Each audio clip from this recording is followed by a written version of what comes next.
You know, I debated about making this video because I'm quite sure it's going to offend someone somewhere somehow.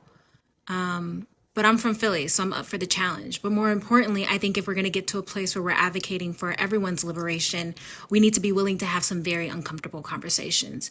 And this conversation for me centers around the selective moral outrage we see out in the streets right now, right? It's very easy to focus solely on the actions of the Supreme Court in the state, but we forget that Black, Brown, and Indigenous communities, marginalized communities, have been telling us for so long about the threat to bodily autonomy.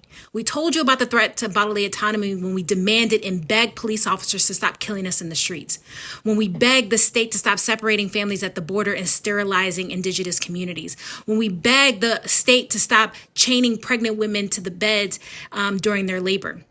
We told you all of this, and everyone seemed to forget it. But only when we see celebrities and activists and artists being thrown to the ground by the police, then you understand why we were advocating for defund the police, right? Now you understand what kind of police state we have created in our inability to stand up for other communities. Because a police state protects the interests of the state, not the will of the people. And so if we're going to truly say that we're in this for everyone, we have to question why only some lives are worthy enough to stand on the front lines and demand change for. That's where we're going to find true change.